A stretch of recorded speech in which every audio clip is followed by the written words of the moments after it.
El mensaje de esta noche se llama así, porque Él es santo. Y decíamos que el libro de Levítico, ese es como que el tema recurrente, la santidad de Dios y cómo Él realmente llamó, no solamente salvó a una nación, a Israel, sino que le dio su ley, le dio su palabra, pero también dio una manera en que Israel se tenía que acercar a Dios. Dios iba a ser disponible para ellos en un tabernáculo. Habían procedimientos, habían formas que Dios había o ha establecido para acercarnos a Él. Pero finalmente sigue habiendo eso que nos separa, que es el pecado contrastado con la santidad y la perfección de Dios.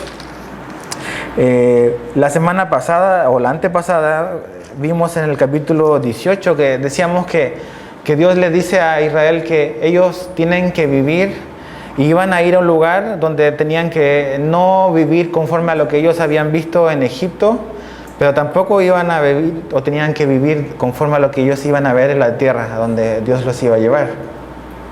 Y esa es nuestra vida, ya no debemos de vivir como donde estábamos antes, pero tampoco en el mundo donde estamos ahorita. Finalmente caminamos en base a la palabra de Dios y de acuerdo a lo que Él ha establecido para nosotros. Pero hoy vamos a hablar de este tema de la santidad y vamos a ver como 4 secciones en estos 2 capítulos. Algunos los vamos a pasar bien rápidos, pero los ejemplos los vamos a pasar rápido, pero los principios nos vamos a detener un poquito. Y la santidad es ¿para quién es la santidad? ¿Por qué es la santidad? ¿O por qué necesitamos o debemos ser santos? ¿Qué es la santidad o cómo se ve? ¿Y cómo la hacemos? Que es lo más importante. Entonces, ¿quién debe vivir en santidad? ¿Por qué vivimos en santidad? ¿Qué es la santidad y cómo la hacemos para vivir en santidad? Así que vamos a leer el capítulo 19 y vamos a ir, los primeros 2 versículos, dice así: Habló Jehová a Moisés diciendo: Habla a toda la congregación de los hijos de Israel y diles: santos seréis, porque santo soy yo, Jehová vuestro Dios. Aquí vemos la respuesta a las 2 primeras preguntas que decíamos, que era ¿quién debe ser santo y por qué debemos de serlo? Aquí Dios dice que le habla a Moisés para que él a su vez le transmita esta verdad o este requerimiento de Dios a todo el pueblo de Israel. Y entonces la idea o el mandato, la instrucción de Dios de ser santo o de caminar en santidad no es solamente algo como quizás podríamos imaginar y algo que vimos en el libro de Levítico, que es algo solamente para la familia sacerdotal o para el sumo sacerdote. Es para todos. Aquí dice, esta verdad o esto que yo les estoy diciendo, se lo vas a transmitir y se lo vas a decir a toda la congregación de Israel. Entonces la santidad no es algo que es solamente para la clase religiosa, sino lo que Dios le está diciendo es para que cada israelita, para que cada hombre rescatado y sacado de Egipto pueda vivir y estar consciente de esta realidad que Dios espera, que Dios demanda. En el capítulo 20, por ejemplo, el capítulo siguiente, en el verso 2, también sigue hablando de que lo que Dios sigue diciendo no solamente es para los sacerdotes, también es para todo Israel. Todos los requerimientos, toda la verdad respecto a la santidad es para ellos. Y el llamado de Dios es ese, es para todo Israel. Les dijo, vimos en los capítulos anteriores eso de que no van a vivir conforme a las naciones de donde los saqué y a donde los llevé, y está hablando de toda la nación en general. Entonces, ¿quiénes son los que han sido llamados a vivir en santidad? Es toda la nación, absolutamente toda la nación. Los que son israelitas, y también vamos a ver más adelante, los que eran extranjeros, pero que iban a vivir juntamente con ellos. Cuando estudiamos el libro de Éxodo, vimos que no solamente salieron israelitas con los judíos o con los israelitas de Egipto, sino que salieron gente que no eran israelitas, que también habían sido esclavos, gente extranjeros. Entonces, pero esto es para todas las personas. Tienen que tener claro esta verdad de que es para todos aquellos que son parte de la congregación de Israel, la congregación de la gente. Ahora, ¿por qué debemos de ser santos, porque la santidad es importante. Y aquí lo dice: santos seréis porque santo soy yo, Jehová vuestro Dios. La razón para nuestro llamado a la santidad es porque nuestro Dios es un Dios santo. Por eso, sencillamente por eso. Eso es más que suficiente, porque nuestro Dios es un Dios santo. La palabra yo Jehová, esa frasecita, aparece 16 veces mencionada, solamente en el capítulo 19. Y la idea es, finalmente, es el Señor. O sea, la palabra Jehová es la idea del Señor, es el nombre, es su nombre. Y en cada instrucción o en cada cosa que Dios pide, que no vas a hacer esto y vas a vivir así, Él como que le pone su firma y dice: yo soy el Señor, yo Jehová, yo Señor, te estoy pidiendo esto. Y acuérdate que se trata de que yo soy tu Dios, yo soy tu Señor. Entonces, Israel estaba siendo llamado no a vivir por la costumbre de lo que veía a su alrededor, sino que había sido llamado por Dios a vivir de una manera diferente, porque este Dios, porque el Señor era su Dios y es su Padre.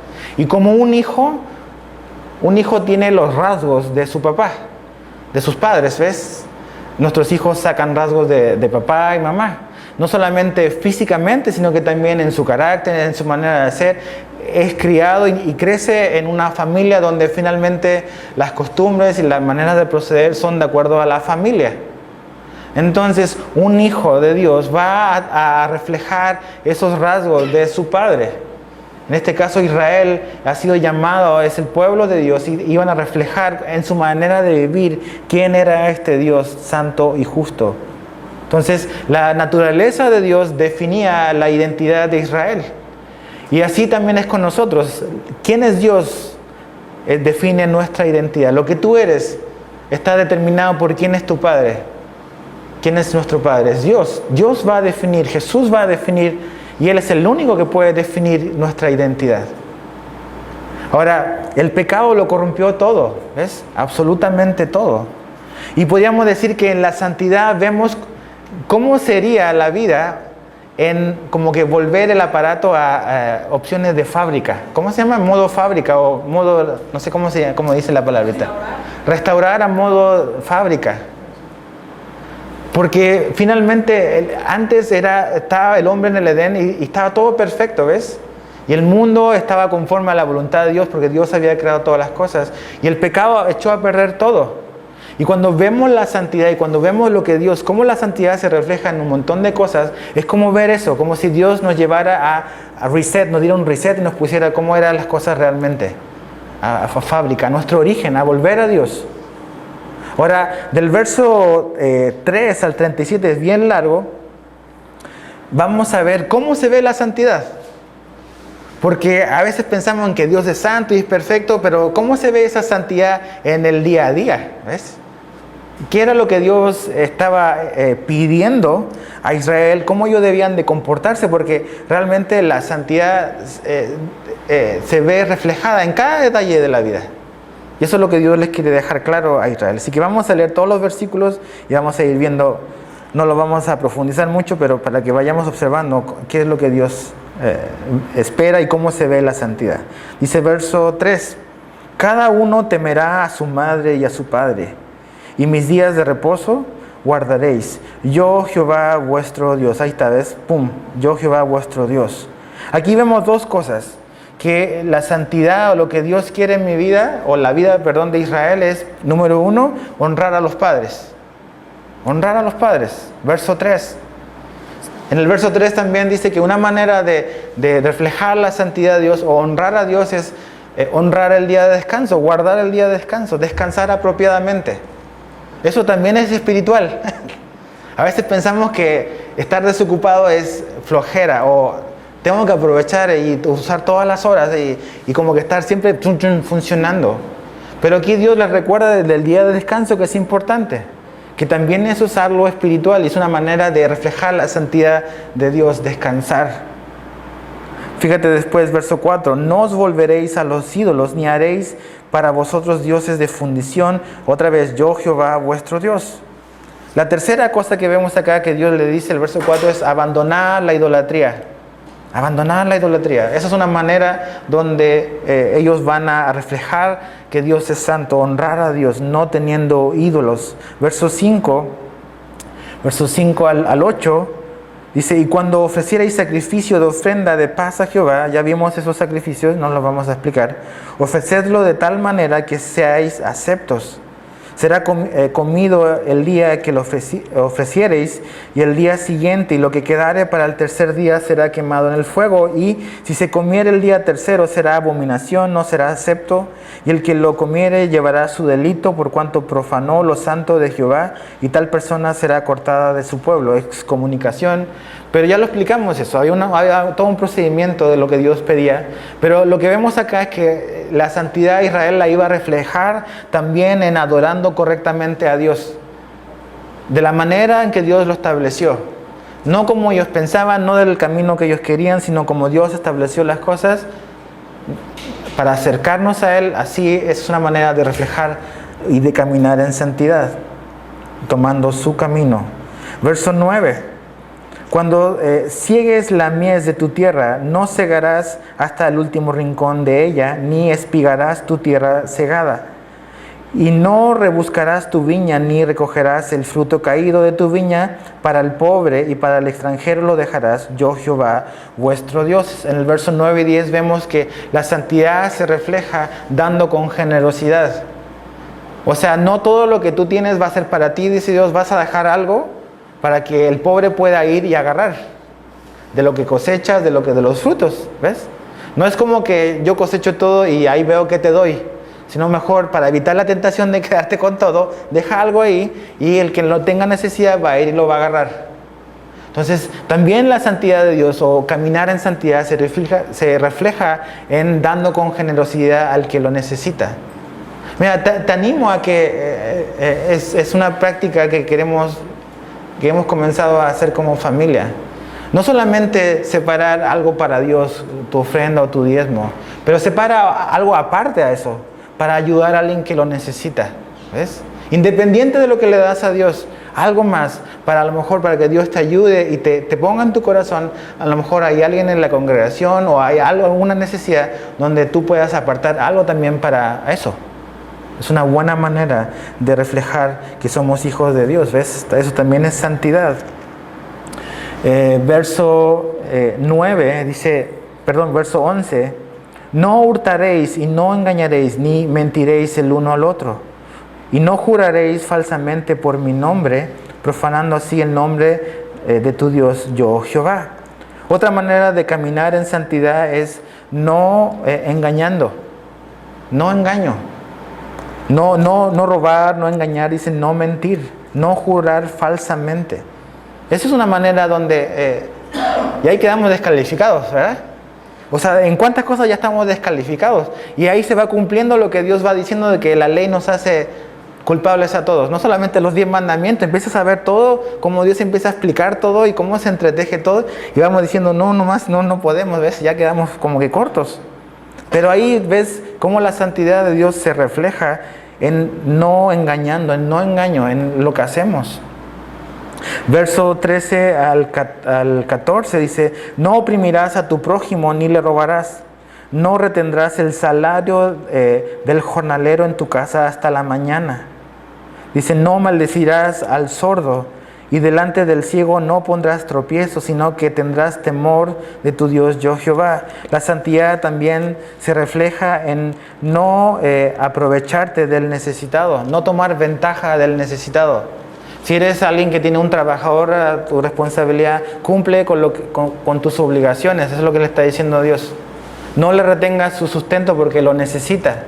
No seas de tropiezo y no te aproveches de el sordo o el que está ciego. Está hablando de estar en una posición de ventaja sobre otra persona y ejercer esa ventaja o ese poder para aprovecharte de una situación.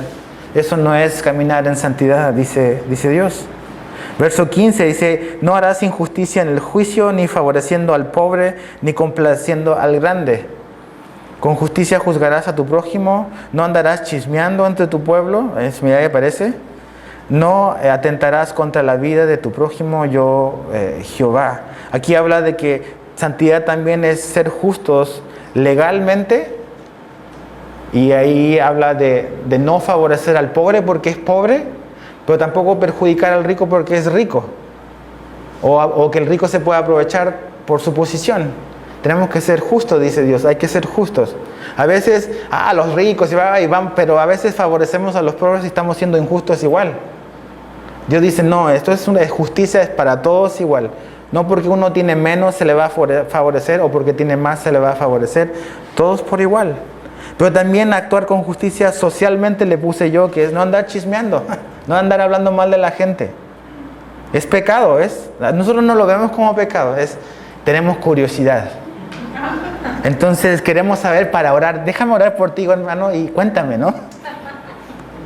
Pero dice no atentarás contra la vida. A veces chismear es atentar contra la vida de otra persona. No lo están matando, pero lo están matando a palabras. Dice Dios, no, eso no va, dice, porque yo soy Jehová, yo soy el Señor. Versos 17 al 18 dice, no aborrecerás a tu hermano en tu corazón, razonarás con tu prójimo para que no participes de su pecado. No te vengarás ni guardarás rencor a los hijos de tu pueblo, sino amarás a tu prójimo como a ti mismo. Santidad también se ve reflejada, dice Dios, en amar y en perdonar. En amar y en perdonar. Verso 19 dice, mis estatutos guardarás, no harás ayuntar tu ganado con animales de otra especie, tu campo no sembrarás con mezcla de semillas, y no te pondrás vestidos de mezcla de hilos. Aquí vemos que Dios nos llama o llamaba a Israel a administrar o a ser buenos mayordomos de sus bienes, como no mezclando las cosas materiales que tenían o las cosas que tenían bajo su cuidado.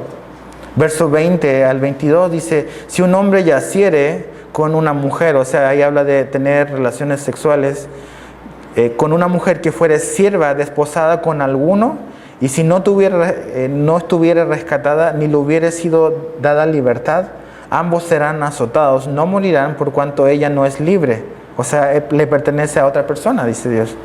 Y él traerá a Jehová a la puerta del tabernáculo de reunión un carnero en expiación por su culpa, y con el carnero de la expiación lo reconciliará el sacerdote delante de Jehová por su pecado que cometió, y le perdonará su pecado que ha cometido. ¿Ves? Aquí habla de eso, de respetar, de la santidad es respetar a la mujer de tu prójimo, la mujer que no te corresponde. Hay que respetar y honrar y no meterse ahí, eso es caminar en santidad. Verso 23 al 25. Y cuando entréis en la tierra y plantéis toda clase de árboles frutales, consideraréis como incircunciso lo primero de su fruto. 3 años os será incircunciso, o sea, por 3 años, aunque salga fruto, no los vas a comer, dice. 24, y el 4.º año, todo su fruto será consagrado en alabanzas a Jehová. O sea, el 4.º año tampoco lo vas a tomar para ti, dice, sino que me lo vas a dedicar a mí. Más el 5.º año comeréis el fruto de él, para que os haga crecer su fruto, yo Jehová vuestro Dios. Como vemos, la santidad también se ve en administrar bien la tierra. O sea, te das cuenta que finalmente la santidad se ve reflejada en todas las áreas de la vida. En cómo trabajas, en cómo cultivas la tierra, en cómo tus relaciones sexuales, en cómo tratas a tu prójimo, o sea, todo. Dios está permea todas esas áreas de nuestra vida. No es el seguir a Dios, el amar a Dios, una relación con Dios, no es algo que se vive en los secretos, o en tu cuarto, o en estas 4 paredes, sino Dios es una influencia en todas las áreas de nuestra vida, y Él quiere ser eso, una influencia en todas las áreas de nuestra vida. Dice verso 26, no comeréis cosa alguna con sangre. Eso ya lo vimos. No seréis agoreros ni adivinos. Agoreros, ¿qué es agoreros? La palabra agorero quiere decir susurrar un conjuro, y es la idea de un hechicero. O sea, lo que Dios le está diciendo es que santidad es no practicar la hechicería. Y dices, o sea, ¿por qué Dios está como que hablando de estas cosas? Hoy, otra vez, eso era una práctica común en Egipto, y va a ser una práctica común en la tierra de Canaán, donde ellos van a llegar. Entonces Dios está poniendo muy muy claras las reglas de cómo ellos deben de vivir y cuál es el estándar que deben de seguir. No hechicería. ¿Dónde nos quedamos? 27. No haréis tonsura en vuestras cabezas, ni dañaréis la punta de vuestra barba, y no haréis rasguños en vuestro cuerpo por un muerto, ni imprimiréis en vosotros señal alguna, yo Jehová. Aquí habla Dios de santidad, también es administrar y ser buen mayordomo de nuestro cuerpo. Ahora, esto muy en particular con ellos. La palabra tonsura quiere decir forma circular. O sea, habla de una especie de corte de cabello. Hasta en eso Dios le dice, no se corten el cabello de esa manera. No le den a su cabeza esta forma. Probablemente porque esa era una práctica que los iba a identificar con alguna costumbre en los pueblos donde ellos iban a llegar. No marcarse su cuerpo, dice, no con cosas de muertos. No hacer esas cosas, no rasguñar vuestro cuerpo, dice. Ni siquiera su barba, cómo se la cortan. O sea, hasta en esos detalles Dios está diciendo, tengan cuidado. Hasta en esos detalles de cómo te cortas el cabello, le dice a Israel, vas a ser diferente porque quiero que la gente vea que eres diferente. No quiero que seas como la gente que está a tu alrededor. Verso 29. No contaminarás a tu hija haciéndola fornicar. Dices, ¿qué papá haría eso? Gente en Canaán hacían eso. Para que no se prostituya la tierra y se llene de maldad. ¿Te acuerdas lo que vimos hace 2 miércoles? Dice que por la maldad de esos pueblos, la tierra los vomita y Dios los está sacando por toda la perversión que ellos habían hecho. Entonces Dios le dice, ustedes no hagan de la misma manera porque también la tierra yo los voy a quitar de donde están si ustedes practican estas cosas. Imagínate hacer de tu hija que se prostituya. Dice, mis días de reposo guardaréis y mi santuario tendréis en reverencia. Verso 31 dice, no os volváis a los encantadores. Otra vez ese énfasis del ocultismo.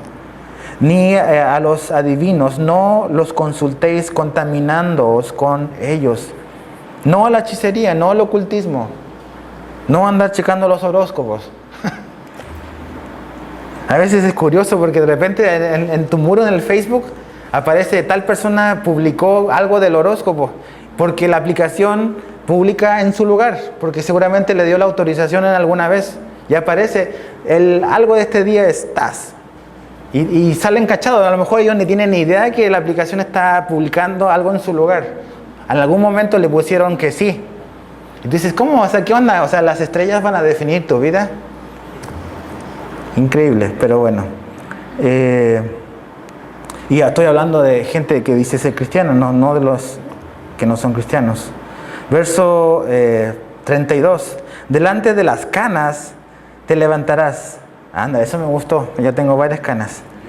Y honrarás el rostro del anciano, y tu Dios tendrás temor. Caminar en santidad es honrar a los mayores, dice Dios. O sea, ante las canas vas a pararte. O sea, imagínate. Oye, hola, ¿qué onda? Así como, ¿qué onda, cuate? ¿No? Pero Dios dice a los ancianos, a los de la tercera edad, a la gente mayor, dice, te vas a poner de pie y los vas a honrar. Y vas a honrar sus arrugas. Dices, wow, hasta en eso se fija Dios. Eso también es caminar en santidad. Es reflejar quién es Dios. Y dice, y tendrás temor. Yo Jehová, o yo el Señor. Hoy en día hay como que un énfasis hasta en las iglesias a veces de como una obsesión por la juventud. Los jóvenes son importantes, pero no tenemos que descuidar a la gente mayor. ¿Ves? Tenemos que honrarlos. Ese es el corazón de Dios. 33. Cuando el extranjero morare, hay también, dice, morare con vosotros en vuestra tierra, no le oprimiréis. Amén. Como un natural de vosotros, Mario también dice amén. Como un natural de vosotros tendréis al extranjero que mora entre vosotros y lo amarás como a ti mismo. ¿Ves? Eso me gusta. Porque extranjero fuisteis en la tierra de Egipto. O sea, mira, esta parte, trasladémoslo al tiempo de Jesús. Y dices, ¿los religiosos, los fariseos, amaban a los extranjeros? No, eran gentiles. ¿Te acuerdas cuando tuvimos la historia del buen samaritano o el samaritano? Porque eso de buen se lo agregamos nosotros. El samaritano que ayuda a ese hombre que está golpeado y todo el rollo. El judío, el judío, consideraba a su prójimo, a otro igual que él, más de la categoría de prójimo no entraba ni un gentil, ni menos un samaritano. Porque el samaritano estaba mezclado con extranjeros. Y tú dices, eso está en su ley, ¿ves? O sea, Dios lo tiene, ¿cómo que no lo vieron? Cuando Dios dice, vas a tratarlo así, incluso lo vas a amar como a ti mismo. ¿Por qué? Porque tú un día fuiste extranjero y acuérdate de dónde Dios te sacó. De Egipto, dice. Entonces, eso también es santidad, amor y respeto por los extranjeros. Ahora, aquí todos somos extranjeros en esta tierra, en Cancún. Todos venimos de afuera, la mayoría. Pero tenemos que pensar en estas cosas. Hasta en eso se fija Dios. Hasta en eso reflejamos a nuestro Dios. Verso 35 dice: no hagáis injusticia en juicio, en medida, en tierra, en peso, ni en otra medida. Balanzas justas, pesas justas, medidas justas, litro da litro. Podríamos decir. Yo, Jehová, vuestro Dios, que os saqué de la tierra de Egipto. O sea, ¿cómo honramos a Dios y cómo reflejamos la santidad? Dice Dios, vamos a ser honestos. Sean honestos. Si tratas de andarle ahí como que tratando de sacarle 5 centavos más o de una manera chueca, dice, eso no es santidad, eso no es reflejar a Dios. Dios le dice a Israel. Dice, guardad pues todos mis estatutos, todas mis ordenanzas y ponerlos por obras. O sea, no solamente es importante saber, sino que es importante ejecutarlos, vivirlos. Ahora, el capítulo 20 vemos las consecuencias del pecado, las consecuencias o las penas y castigos, y vamos a ver que hay castigos bastante severos. Y al ver eso, te vas a dar cuenta que realmente o cómo ve Dios esos temas. A veces nosotros los menospreciamos o no los ponemos realmente en prioridad. Pero fíjate, capítulo 20, del 1 al 21. Habló Jehová a Moisés diciendo, dirás a sí mismo a los hijos de Israel, cualquier varón de los hijos de Israel o de los extranjeros que moran en Israel, que ofreciere alguno de sus hijos a Moloc, de seguro morirá. El pueblo de la tierra lo apedreará. Y yo pondré mi rostro contra tal varón y lo cortaré de entre su pueblo. Por cuanto dio de sus hijos a Moloc, contaminando mi santuario y profanando mi santo nombre. Si el pueblo de la tierra cerrare sus ojos respecto del cual varón que hubiere dado a sus hijos a Moloc para no matarle, entonces yo pondré mi rostro contra aquel varón y contra su familia y le cortaré de entre su pueblo con todos los que fornicaron en pos de él, prostituyéndose con Moloc. Y dices, wow, está fuerte esto. Ofrecer los hijos a Moloc. Esto no es algo que vieron en Egipto, esto es algo que van a ver en la tierra de Canaán. ¿Quién era Moloc? Moloc era un dios amonita, un dios pagano amonita. Puedes anotar la referencia si quieres, Primera de Reyes 11:7. Primera de Reyes 11:7 y otra Jeremías 32:25, pero a esa vamos a ir. Jeremías 32:25. Jeremías 32:25, para que veamos qué es lo que nos dice la Biblia, cómo era la adoración a Moloc. Jeremías 32:25. Y esto era algo, ¿ves? Dios lo pone acá y vas a ver qué es lo que hizo Israel. Jeremías 32:25.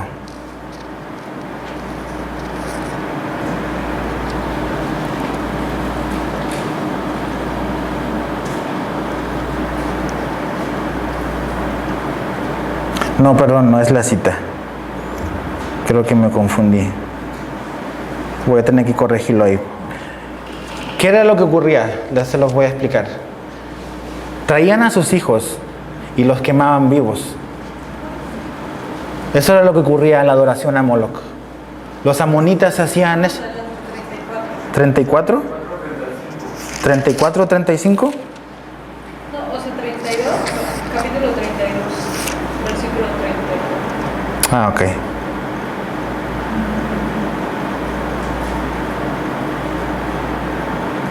Ándale, sí, sí es cierto. Dice el verso 34, dice, antes pusieron sus abominaciones en la casa en la cual es invocado mi nombre, contaminándola. Fíjate, y edificaron lugares altos a Baal, los cuales están en el valle del hijo de Hinnom, para hacer pasar por el fuego sus hijos y sus hijas a Moloch, lo cual no les mandé, ni me vino al pensamiento que hiciesen esta abominación para hacer pecar a Judá. ¿Qué es lo que hacían con sus hijos? Los quemaban. Los quemaban. Y tú lo ves acá en Levítico, cuando Israel está en el desierto y le dicen, no hagan eso. ¿Y qué ves haciéndolo después? Haciendo eso. ¿Ves? Entonces, ¿cómo hacen algo tan... dice, es una abominación. Quemar a tus hijos para darlos en sacrificio a un Dios pagano. Y Dios dice, no hagas eso. ¿De quién son hijos o de quién son herencia? Nuestros hijos son de Dios.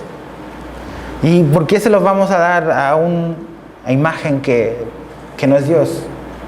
Los quemaban, era trágico. Y Dios dice, eso es una abominación, eso es pena capital. O sea, es muerte.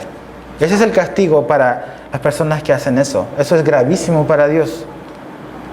Segundo, en el capítulo, volviendo ya a Levítico, en el verso 6 dice, y la persona que atendiere a encantadores o adivinos para prostituirse tras ellos, yo pondré mi rostro contra tal persona y le cortaré de entre su pueblo. La hechicería era castigada o la pena era excomunicación, o sea, te vas a vivir fuera del campamento, fuera de Israel.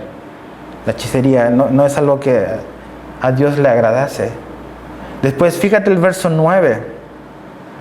Todo hombre que maldijera a su padre o a su madre, de cierto, morirá.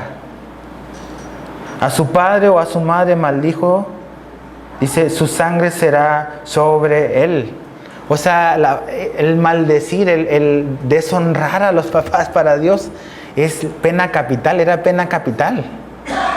¿Te das cuenta que, por un lado, la hechicería es como que es algo gravísimo, pero es excomunicación? Pero el maldecir a tus padres para Dios es pena capital. ¿Te das cuenta lo grave que es eso? En Timoteo, Pablo dice que una de las señales de los últimos tiempos es que los hijos van a aborrecer a los padres. Van a ser hijos desobedientes. Y aquí Dios dice, eso se paga con pena capital. Está fuerte. En el verso 10 al 12 dice, si un hombre cometiera adulterio con la mujer de su prójimo, el adúltero y la adúltera indefectiblemente serán muertos. Cualquiera que yaciere con la mujer de su padre, dice, la desnudez de su madre descubrió, ambos han de ser muertos, su sangre será sobre ellos. ¿Te fijas el verso 10? Con la mujer, o sea, el hombre y la mujer adúlteros serán muertos. ¿Te acuerdas cuando trajeron a la mujer con Jesús, a la mujer adúltera? Y querían apedrearla. Jesús no procedió porque aparte de... O sea, Jesús vino a hablarnos de otra cosa. Aparte, la manera era injusta porque no habían traído al hombre, como decía la ley. Si querían realmente ser justos, tenían que haber traído a la mujer adúltera y al hombre adúltero. Pero solo trajeron a la mujer. Porque aquí está, esa era la manera en que se procedía. El adulterio con tu prójimo, con tu madrastra, con la nuera, que son las variaciones que Dios da acá, es pena capital, el adulterio. También es gravísimo para Dios. Verso 14. El que tomare mujer, dice, y a la madre de ella comete vileza, quemarán con fuego a él y a ellas, para que no haya vileza entre vosotros. Está fuerte. O sea, el que tenga relaciones con su mamá y con la suegra, o sea, con su esposa y con la suegra. Todas estas cosas, Dios les está diciendo, no hagan esto porque lo van a ver. Lo van a ver seguro más adelante. Y ustedes han sido llamados a vivir no de acuerdo a las costumbres de la tierra donde van. Entonces vamos a poner bien claro las consecuencias para que no lo piensen ni dos veces. Dice, cualquiera que tuviera cópula con bestia, o sea, relaciones sexuales con animales, ha de ser muerto y mataréis a la bestia. Pena capital. Verso 16. Y si una mujer se llegare a algún animal para ayuntarse con él, a la mujer y al animal matarás. Morirán indefectiblemente, su sangre será sobre ellos. Penas bastante severas para cosas aberrantes. Si alguno, ¿te das dando cuenta que Dios es santo? o sea, no nada puede mancharlo, ¿ves? Y te das cuenta, cuando vemos esto, vamos entendiendo y vamos valorando lo que Jesús hizo en la cruz. Porque te das cuenta de la perfección y el nivel de perfección de santo que es Dios. Que Él no tolera nada, en lo absoluto, ni un pecado. Y que gracias a esa muerte podemos tener acceso a este Dios que es así de perfecto, que no tolera absolutamente nada de pecado. Dice verso 17, si alguno tomara a su hermana, hija de su padre o hija de su madre, y viere su desnudez, ya lo explicamos, que es tener relaciones es lo mismo, y ella viere la suya, es cosa execrable, por cuanto serán muertos a sus ojos los hijos de su pueblo. Descubrió la desnudez de su hermana, su pecado llevará pena capital. 18. Cualquiera que durmiere con mujer menstruosa, o sea que no respeta a su mujer en sus periodos, y descubriere su desnudez, su fuente descubrió, y ella descubrió la fuente de su sangre, ambos serán cortados de entre sus pueblos. Excomunicación, tienen que vivir fuera. 19. La desnudez de la hermana de tu madre o de la hermana de tu padre no descubrirás, porque al descubrir la desnudez de su parienta, su iniquidad llevarán. Cualquiera que durmiere con la mujer del hermano de su padre, o sea, ¿qué sería eso? Tu tía. La desnudez del hermano de su padre descubrió, su pecado llevarán, morirán sin hijos. O sea, no van a poder tener familia. Ese es el castigo. No podrán tener familia, morirán sin hijos. 21. Y el que tomara la mujer de su hermano, eso sería tu cuñada, comete inmundicia. La desnudez de su hermano descubrió, sin hijos serán. Tampoco van a poder tener familia. Y te das cuenta que habla bastante sobre cómo la santidad es reflejada en las relaciones sexuales. También en eso Dios dice, esta es la manera, así se hace. Estos son los límites para esto. Porque van a llegar y van a haber perversidad y media. ¿Dónde van a llegar? Y por esa perversidad yo los estoy sacando de ese lugar y quiero que ustedes vivan ahí. Yo les prometí esto, dice Dios. Uno ve hoy en día en las noticias y ves todas estas cosas aberrantes que hay. La pedofilia, todas estas cosas que dices, no puede ser, el mundo va. Pero realmente ves que la perversidad ha existido siempre. Y Dios sigue manteniendo la misma opinión sobre el pecado. Solo Dios puede definir qué es pecado y qué no es. Y cómo se resolvía en este tiempo era así. Ahora, yo creo que aquí viene lo medular, en lo cual quiero que observemos bien. ¿Ves? Aquí Dios le muestra a Israel cómo se ve la santidad. Dices, o sea, hay un abanico impresionante y grande de así, no, y ahí vamos viendo el carácter de Dios, perfecto, puro, y vemos que, como dice Romanos 6, que la paga del pecado es muerte, pero ¿cómo salimos? ¿O qué es lo que Dios le dice a Israel? ¿O cómo le va a hacer Israel para caminar en santidad? Fíjate el verso 22. Guardad pues todos mis estatutos y todas mis ordenanzas y ponedlos por obra. No sea que yo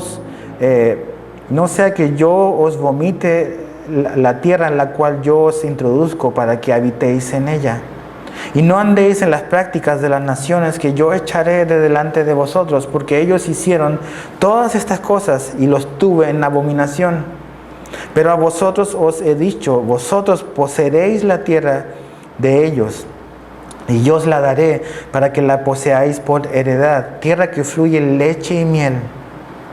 Yo, Jehová, vuestro Dios, otra vez esa palabra, que os he apartado de los pueblos. Por tanto, vosotros haréis diferencia entre animal limpio e inmundo, entre ave inmunda y limpia, y no contaminéis vuestras personas con los animales, ni con las aves, ni con nada que se arrastra sobre la tierra, los cuales os he apartado, dice, por inmundos. Habéis pues de serme santos, porque yo Jehová soy santo. Ahí está otra vez enfatizado por qué debemos de ser santos. Dice, porque yo soy santo y os he apartado de los pueblos para que seáis míos. Y aquí como que está ese inciso que dice, está como que fuera de contexto, pero Dios vuelve, dice, a enfatizar: y el hombre o la mujer que invocare espíritus de muertos o se entregare a la adivinación ha de morir. Serán apedreados, su sangre será sobre ellos. Entonces, ¿cómo vivir en santidad? ¿Cómo se le hace para vivir en santidad? Número 1, está en el verso 22, es guardar y poner por obra. Guardar y poner por obra. La oscuridad, las tinieblas, se vencen encendiendo la luz. Encendiendo la luz. Y con el pecado, nosotros, o Israel, como nosotros también, no podemos ser pasivos, sino ser activos, caminando en la verdad o hacia la verdad. Si yo soy pasivo, si yo digo, pues yo no hago lo malo, pero no camino tras la verdad, la corriente me va a llevar. La vacuna que Dios le está diciendo a Israel para que ustedes no hagan eso, es hagan esto otro. ¿Se acuerdan cuando veíamos el de autoconfrontación? El despojarse es más fácil cuando nos revestimos de otras cosas. En vez de quedarnos sin hacer nada, Dios dice, no solamente no hagan esto, mejor hagan esto otro. Y la manera y lo que Dios les pide es que guarden y pongan por obra su palabra. Entonces es poner y saber y empezar a vivir esto que Dios está pidiendo, no siendo pasivos. Si somos pasivos, si te quedas parado, ¡pum!, te vas a ir y la corriente te va a llevar y la presión del mundo te va a llevar y tus amigos te van a llevar. Pero cuando decidimos activamente caminar en la verdad y aplicar la verdad de Dios a nuestra vida diaria, vamos a estar defendiéndonos y haciéndonos inmunes y protegiéndonos de el seguir realmente la corriente y la tendencia, incluso de nuestra propia naturaleza caída. Número 2, ¿cómo se vive en santidad? Verso 23, no andéis en las prácticas de las naciones. Y lo vimos cuando hablamos de los capítulos, los 2 anteriores. Hemos sido llamados a caminar por otro estándar, no por el estándar de Dios. Perdón, no por el estándar de este mundo, sino por el estándar de Dios. No, dice, no andéis en las prácticas de las naciones. ¿Cuántas cosas nosotros hacemos y practicamos porque nuestros amigos las hacen? O porque pues los demás lo hacen y es normal y yo también debo de hacerlo, pero aquí Dios le dice a Israel, mira, no andes en las cosas que ellos practican. No está diciendo que no tenemos que tener contacto, sino que no practiquemos las cosas malas que ellos hacen, todas las que Dios acaba de decir. ¿Cuántas cosas no glorifican a Dios? No tenemos nada que andar practicando esas mismas cosas nosotros, porque vivimos por otro estándar, por la verdad, no por las tinieblas. Pero número 3 creo que es importantísimo, y es que hemos sido llamados por Dios a vivir esto, que es la obra de Dios en nosotros. Fíjate el verso 24. Dice, yo Jehová vuestro Dios, ¿qué dice ahí la palabra? Os he, ¿qué? Apartado. Soy yo, dice el Señor, quien los apartó. Y fíjate, esa frase, os he apartado, se repite. Verso 25 al final, los cuales os he apartado. Verso 26, y os he apartado de los pueblos. Entonces la santificación, la santidad es algo que Dios hace, es un llamado que Dios nos da. Es la obra de Dios. Pero mira, el verso 8 de este mismo capítulo, también Dios lo pone ahí. Dice el verso 8, dice, guardad mis estatutos y ponedlos por obra. Yo Jehová que os, ¿qué? Santifico. Entonces la santificación es algo que Dios hace también en nosotros, es el que la inicia. Él salvó a Israel de Egipto. Él les dio su palabra y Él va a hacer que a través de su palabra Israel vaya dejando las cosas y vaya caminando en otro estándar, en otra realidad que Dios tiene para ellos. Ahora, nosotros como cristianos, no del Antiguo Testamento, sino como cristianos del Nuevo Pacto, del pacto a través de Jesucristo, ¿cuál es nuestra posición o dónde estamos parados respecto a la santidad? La santidad en la vida de un creyente implica 3 etapas, y esto es doctrina que necesitas saber. La santidad en la vida del cristiano consta de 3 etapas. La número 1 es posicional. La santificación es posicional. Y te voy a explicar eso. Después, la santidad también número 2 es progresiva. Primero es posicional, después es progresiva. Y tercero, la santificación es final.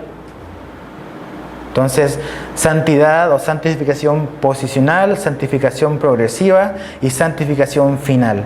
¿Qué es la santificación posicional?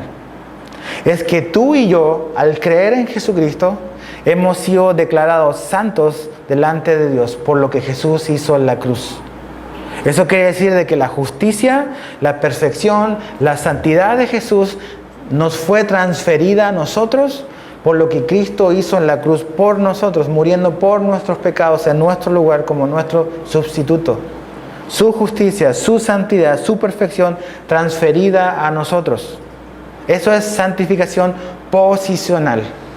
O sea, así nos ve Dios, nos ve como santos. ¿Te acuerdas de cómo Pablo comienza muchas de sus cartas? A los santos en tal lugar. O sea, porque eso es lo que somos para Dios.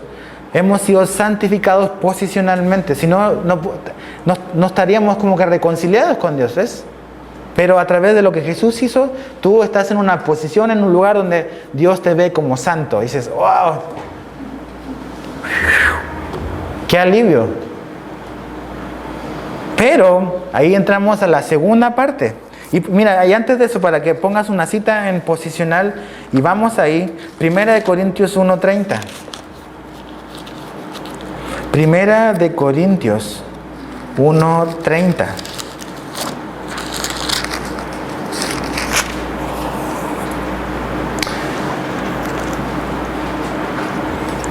Dice, mas por Él estáis vosotros en Cristo, el cual nos ha sido hecho por Dios sabiduría, justificación, santificación y redención. Y ahí entre una de las cosas que se nos ha dado a través de Jesús, dice, es santificación. Y ahí está. O sea, Dios nos ha santificado posicionalmente. O sea, por estar en Cristo tú, por permanecer unido, como vimos el domingo, a Jesús, somos santos. Así de simple, así de profundo. Ahora, ¿a quién le está escribiendo Pablo? ¿A quién le está diciendo esto? ¿A qué tipo de cristianos? A los corintios. ¿Y cómo eran los corintios? Carnales. Y Dios le está diciendo, ustedes son santos. Dice, menos mal, ¿no? Porque eran tremendos. O somos tremendos. Entonces, estamos en una posición, en un lugar donde Dios nos ve como santos. Y se lo está diciendo a vaya qué tipo de iglesia, a la iglesia más carnal que hay en el Nuevo Testamento. Ahora, y yo creo que Dios lo hace intencionalmente para mostrarnos eso. Número 2, santificación progresiva. ¿Qué quiere decir que la santificación también es progresiva? Que tú y yo como cristianos colaboramos con Dios en la perfección de nuestra santidad. La santificación progresiva quiere decir que tú y yo como cristianos colaboramos con Dios en la perfección de la santidad. Y pon ahí como referencia al lado de eso, 2 Corintios 7:1. Se lo repito, que el cristiano colabora con Dios en la perfección de la santidad o de su santidad. 2 Corintios 7:1 y vamos ahí. 2 Corintios 7:1. Esto es importantísimo que le agarremos la onda a esto. Porque esto nos ayuda a entender cuál es el proceso en nuestra vida. 2 Corintios 7:1. Fíjate que dice Pablo a esta misma iglesia, pero en su segunda carta. Dice, así que, amados, puesto que tenemos tales promesas, limpiémonos, dice, de toda contaminación de carne y de espíritu, ¿Y qué dice después? Perfeccionando la santidad en el temor de Dios. Pablo le dice a los corintios, ustedes ya son santos posicionalmente, pero ustedes tienen que desprenderse de todas estas cosas, perfeccionando la santidad. ¿Sí entendemos lo que Pablo está diciendo? O sea, que ellos deben de hacer, nosotros debemos de hacer lo que nos corresponde para esa santidad a la cual estamos, perfeccionarnos. Perfeccionar en eso, que Dios siga perfeccionándonos, pero es algo que es un llamado que Dios nos llama a cada uno de nosotros.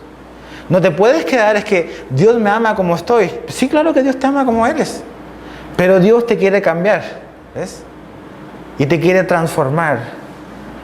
Dios no quiere que te quedes toda tu vida como estás ahora, o que te quedes toda tu vida como el día en que Él te salvó. Él quiere perfeccionarte, Él quiere transformarte y tú debes de colaborar en ese proceso. ¿Cómo colaboramos? Alejándonos cada día del pecado. Alejándonos. Puedes anotar como referencia, no vayan ahí, pero quiero que escuchen. Colosenses 3:5. Pablo a la iglesia en Colosa le dice lo siguiente, Colosenses 3:5, haced morir pues lo terrenal en vosotros. Ahí está hablando de eso, de santificación, es algo que también nosotros colaboramos. ¿Cuál es nuestra responsabilidad? ¿Cuál es tu responsabilidad? Mi responsabilidad, hacer morir lo terrenal en nosotros. ¿Y eso qué es hacer morir lo terrenal? Es eso, es santificación. Y Pablo se lo dice, ustedes tienen que hacer eso. Ahora, ¿cómo lo hacemos? Romanos 8:13. Romanos 8:13.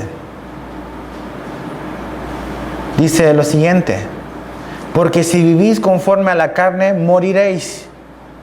Mas si por el Espíritu hacéis morir las obras de la carne, viviréis. Romanos 8:13.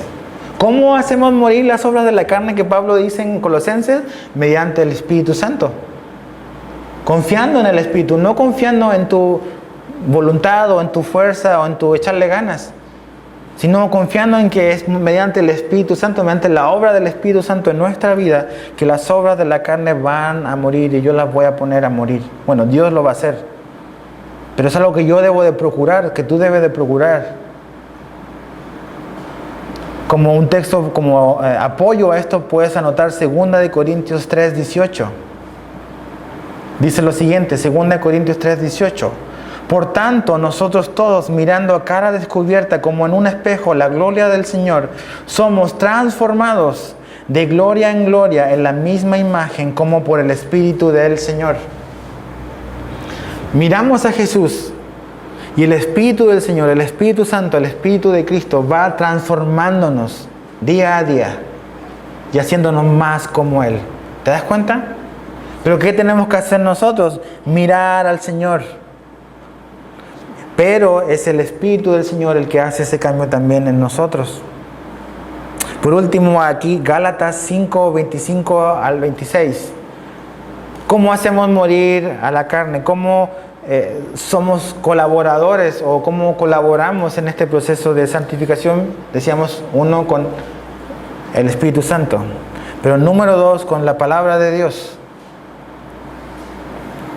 Dice ahí, está hablando del matrimonio, pero Pablo dice algo importante respecto a lo que Jesús hace. El verso 25 y 26 dice de Gálatas 5, así como Cristo amó a la iglesia y se entregó a sí mismo por ella para santificarla, habiéndola purificado en el lavamiento del agua por la palabra.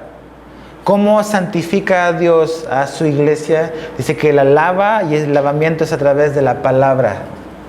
Es la Biblia, es la palabra de Dios con el Espíritu Santo la que va a ir transformándonos, la que va a ir cambiándonos.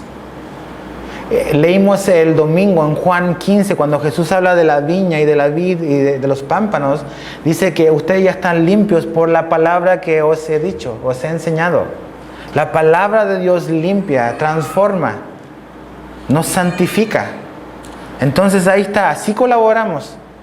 A veces los cristianos dicen, no, es que Dios me va a cambiar y yo no tengo que hacer nada. Tenemos que colaborar, tenemos que hacer lo que Dios nos pide. Hacer morir la carne. ¿Cómo? viniendo al Espíritu Santo, mirando al Señor, permaneciendo en la palabra de Dios, y esas cosas nos van a transformar.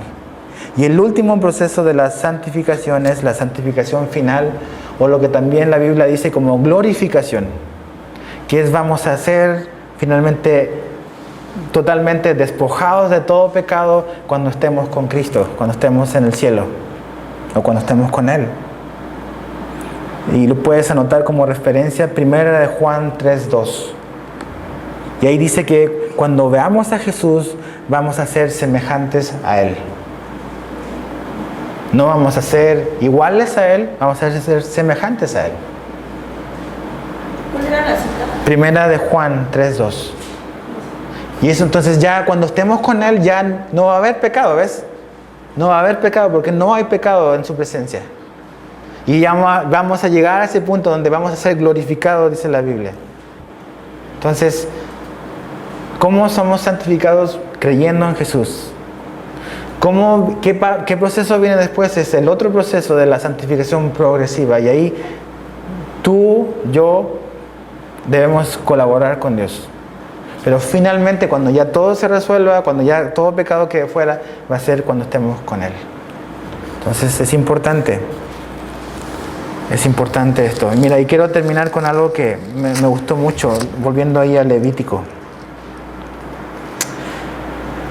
Cuando Dios les dice, yo los he apartado, dice, por tanto, verso 25, vosotros haréis diferencia.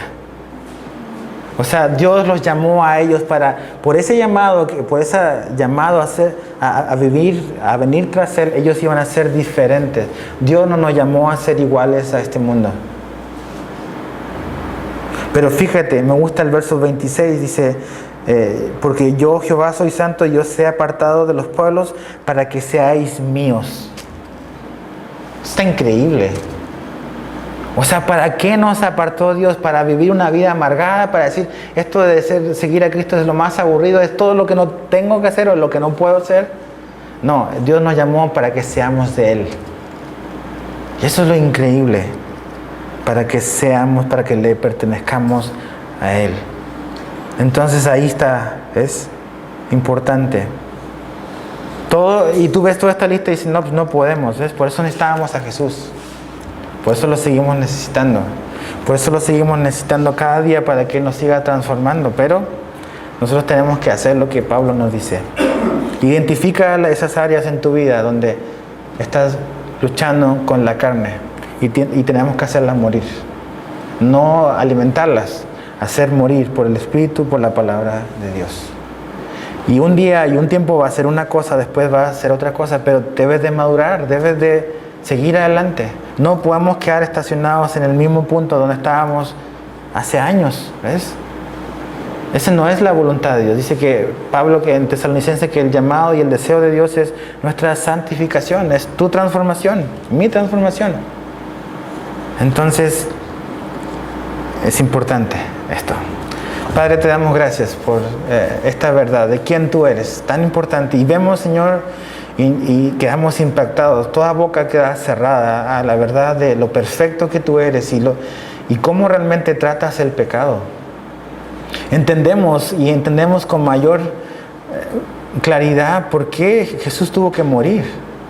¿Por qué fue una muerte tan brutal? Porque tú no toleras el pecado. Y el pecado necesitaba ser tratado así, de extremo. No, ayúdanos a no minimizar, a no racionalizar, a no justificar el pecado, sino a arrepentirnos, como tú nos invitabas el domingo. Pero también ayúdanos a entender lo otro, que es fruto. Y el fruto es estar unido contigo. Y ese cambio y esa transformación que ocurre al estar unido a ti. Y cómo nuestra vida va a ser transformada, pero también implica reconocer esas áreas donde hemos estado siendo quizás perezosos o quizás no dimensionando realmente la gravedad o no sé, Señor, o justificándonos en cosas que no queremos arrepentirnos y dejar a un lado. Y esas palabras de hacer morir, que se transformen en algo que debemos de observar con cuidado. Porque nos has dejado tu Espíritu y tu palabra para hacerlo. No nos has dejado y no nos has pedido hacer algo que no nos has dado los medios para poder hacerlo. Y finalmente eres tú, ¿no? Ayúdanos a tomar esas herramientas, esas formas que tú dejaste para también progresar y ser más como tú. Gracias, Señor, te damos. Te amamos y te bendecimos en el nombre de Jesús. Amén.